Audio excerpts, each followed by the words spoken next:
Pemirsa apa kabar? Saya Maidin Hindrawan membawakan Warta Berita PTS tanggal 9 Januari. Warga yang berwisata ke luar negeri terus meningkat seiring mendekatnya Tahun Baru Imlek. Mengingat semakin mengganasnya wabah influenza di negara destinasi populer seperti Jepang dan Korea, Kementerian Kesehatan dan Kesejahteraan memperkirakan jumlah pasien flu yang berobat di UGD dan rawat jalan akan menembus 150.000 orang pada kulminasi sebelum dan sesudah Imlek. Warga diimbau secepatnya menerima vaksinasi. Seiring mengganasnya wabah influenza di Jepang dan Korea Selatan akhir-akhir ini, liburan Imlek selama 9 hari mendatang dikhawatirkan dapat menjadi celah penyebaran virus. Ditambah lagi sebelum dan sesudah Imlek setiap tahunnya merupakan masa puncak penyakit flu, sehingga legislator mengundang perwakilan kalangan medis untuk bersama-sama menyerukan vaksinasi segera mungkin. 首当其冲、威胁最大的疫情都还是流感，都是刚去日本玩回来，然后就感冒回来，一验就是流感，而且都是 A 流。今年我们所打的这个流感疫苗的吻合度相当好，所以其实打这个现在的流感疫苗是能够非常有效的来预防。 Menurut statistik, jumlah pasien flu yang berobat di UGD dan rawat jalan minggu pertama tahun ini mencapai sekitar 127.000 orang dan diperkirakan menembus 150.000 orang sebelum dan sesudah Imlek. Akibat dampak taifun dan insiden perubahan warna vaksin tahun lalu, skala vaksinasi pada lansia di atas 65 tahun hanya 45%, lebih rendah dari estimasi awal sebesar 55%. 在疫苗的效期有2周之前，就是今天，就是现在，大家就要开始去打疫苗了。 Cadangan vaksin saat ini masih ada 600.000 dosis. Sementara klinik penyakit flu akan dibuka di rumah sakit di setiap kota dan kabupaten mulai hari pertama hingga ketiga Tahun Baru Imlek. Daftarnya akan diumumkan minggu depan. Epidemi campak di Taiwan semakin memanas setelah mencatat kasus dengan jumlah tertinggi dalam 5 tahun. Sementara jejak perjalanan terkonfirmasi yang meluas hingga wilayah utara, tengah, dan selatan telah memicu kekhawatiran warga yang berebutan untuk mendapatkan vaksinasi. Tapi dokter klinik mengungkapkan belakangan ini jumlah warga yang menanyakan dan membayar sendiri untuk vaksinasi campak terus bertambah, membuat persediaan vaksin menjadi terbatas. Meningkatnya epidemi campak telah membuat banyak orang khawatir dan ramai-ramai mencari vaksin campak. Selain menimbulkan gejala demam, konjungtivitis, dan ruam pada terinfeksi, campak sangat menular. 1 orang diperkirakan dapat menginfeksi 20 orang dan jalur penularan utama adalah melalui udara dan droplet.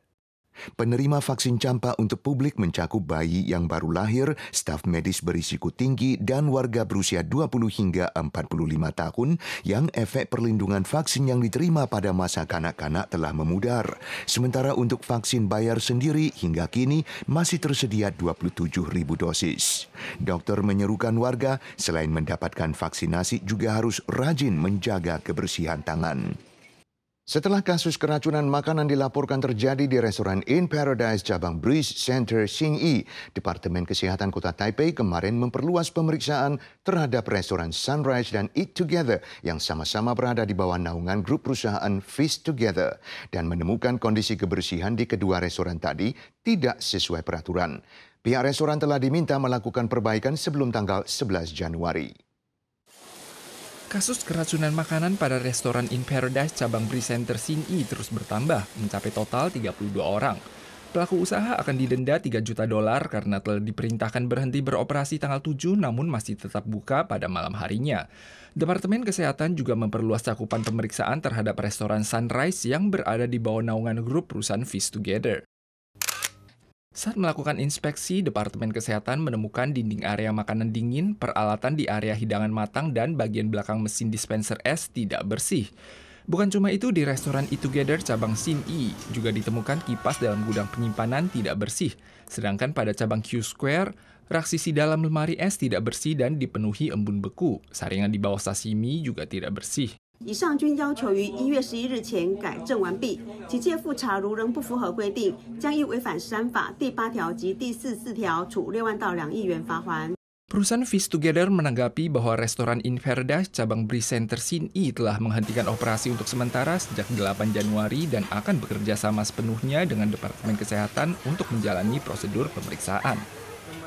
Hari Raya Imlek sudah diambang pintu. Pasar perbelanjaan tahun baru satu demi satu diluncurkan di berbagai pelosok Taiwan.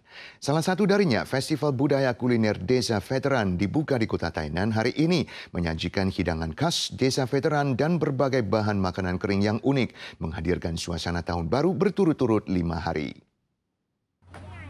Festival Budaya Kuliner Desa Veteran diluncurkan di distrik utara kota Tainan pada tanggal 9, menawarkan beragam hidangan khas desa veteran seperti sosis, daging asap, bakso kepala singa dan juga makanan langka seperti kepala babi asap.